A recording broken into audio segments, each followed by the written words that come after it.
it chapter by chapter, one bite at a time. So many adventures and mountains we can climb.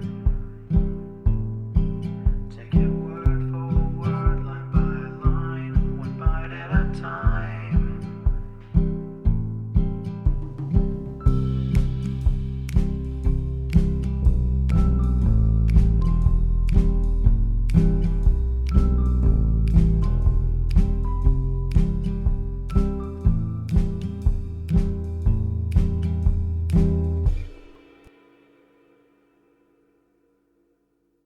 Welcome to Bite at a Time Books, where we read you your favorite classics one bite at a time. My name is Bree Carlile, and I love to read, and wanted to share my passion with listeners like you. If you want to know what's coming next and vote on upcoming books, sign up for our newsletter at biteatatimebooks.com. You'll also find our new t-shirts in the shop, including podcast shirts and quote shirts from your favorite classic novels. Be sure to follow my show on your favorite podcast platform so you get all the new episodes. You can find most of our links in the show notes. But also our website, biteatatimebooks.com, includes all of the links for our show, including to our Patreon to support the show, and YouTube, where we have special behind the narration of the episodes. We're part of the Bite at a Time Books Productions Network. If you'd also like to hear what inspired your favorite classic authors to write their novels, and what was going on in the world at the time, check out the Bite at a Time Books Behind the Story podcast, wherever you listen to podcasts. Please note, while we try to keep the text as close to the original as possible, some words have been changed to honor the marginalized communities who've identified the words as harmful, and to stay in alignment with Bite at a Time Books' brand values. Today we'll be continuing Adventures of Huckleberry Finn by Mark Twain. Chapter 10. After breakfast, I wanted to talk about the dead man and guess out how he come to be killed. But Jim didn't want to.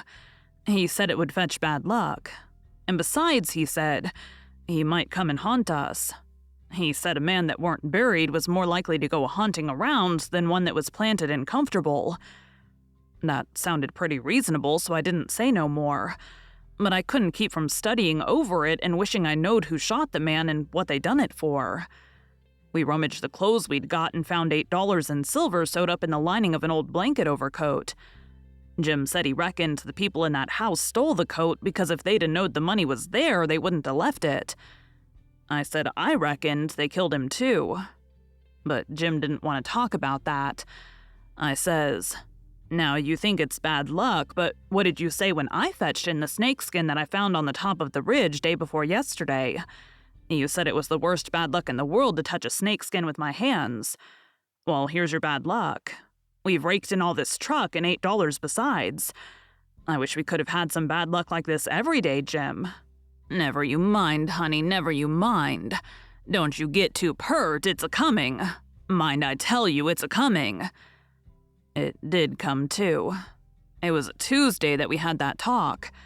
Well, after dinner Friday, we was laying around in the grass at the upper end of the ridge and got out of tobacco. I went to the cavern to get some and found a rattlesnake in there.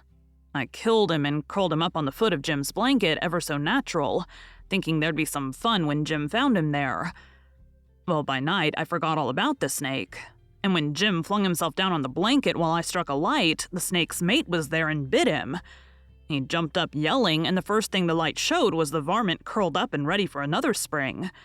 I laid him out in a second with a stick, and Jim grabbed Pap's whiskey jug and begun to pour it down. He was barefooted, and the snake bit him right on the heel. That all comes of my being such a fool as to not remember that wherever you leave a dead snake, its mate always comes there and curls around it. Jim told me to chop off the snake's head and throw it away, and then skin the body and roast a piece of it. I done it, and he eat it and said it would help cure him. He made me take off the rattles and tie them around his wrists, too. He said that would help. Then I slid out quiet and throwed the snakes clear away amongst the bushes, for I weren't going to let Jim find out it was all my fault, not if I could help it. Jim sucked and sucked at the jug, and now and then he got out of his head and pitched around and yelled. But every time he come to himself, he went to sucking at the jug again. His foot swelled up pretty big, and so did his leg, but by and by the drunk begun to come, and so I judged he was all right. But I'd rather been bit with a snake than Pabst whiskey. Jim was laid up for 4 days and nights. Then the swelling was all gone, and he was around again. I made up my mind I wouldn't ever take a hold of a snakeskin again with my hands, now that I see what had come of it. Jim said he reckoned I would believe him next time, and he said that handling a snakeskin was such awful bad luck that maybe we hadn't got to the end of it yet. He said he'd rather see the new moon over his left shoulder as much as 1,000 times than take up a snakeskin in his hand. Well, I was getting to feel that way myself. Though I've always reckoned that looking at the new moon over your left shoulder is one of the carelessest and foolishest things a body can do. Old Hank Bunker done it once, and bragged about it, and in less than 2 years he got drunk and fell off of the shot tower and spread himself out so that he was just a kind of a layer, as you may say, and they slid him edgeways between 2 barn doors for a coffin, and buried him so they say, but I didn't see it. Pap told me. But anyway, it all come of looking at the moon that way like a fool.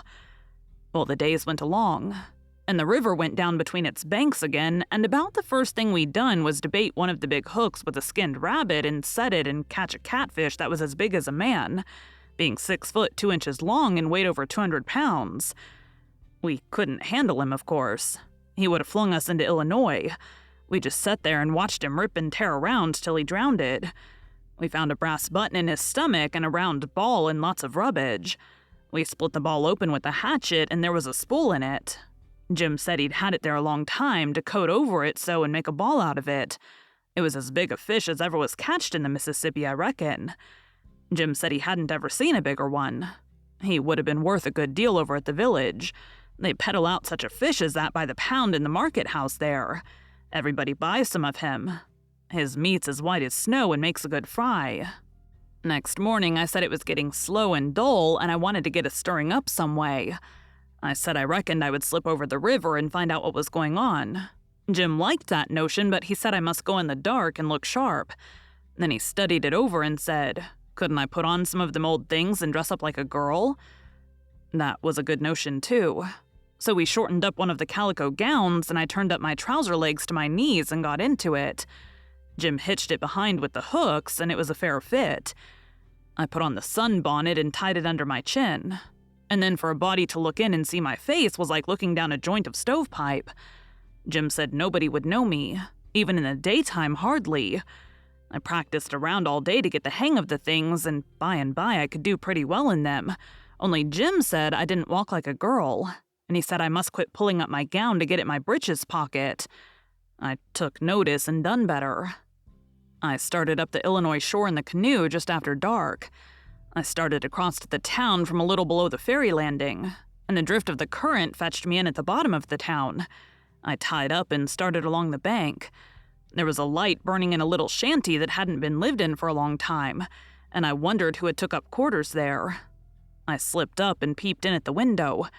There was a woman about 40-year-old in there knitting by a candle that was on a pine table. I didn't know her face. She was a stranger, for you couldn't start a face in that town that I didn't know. Now this was lucky because I was weakening. I was getting afraid I had come. People might know my voice and find me out. But if this woman had been in such a little town 2 days, she could tell me all I wanted to know. So I knocked at the door and made up my mind I wouldn't forget I was a girl. Thank you for choosing Bite at a Time Books today, while we read a bite of one of your favorite classics. Again, my name is Bree Carlile, and I hope you come back tomorrow for the next bite of Adventures of Huckleberry Finn. Don't forget to sign up for our newsletter at biteatatimebooks.com and check out the shop. You can check out the show notes or our website, biteatatimebooks.com, for the rest of the links for our show. We'd love to hear from you on social media as well.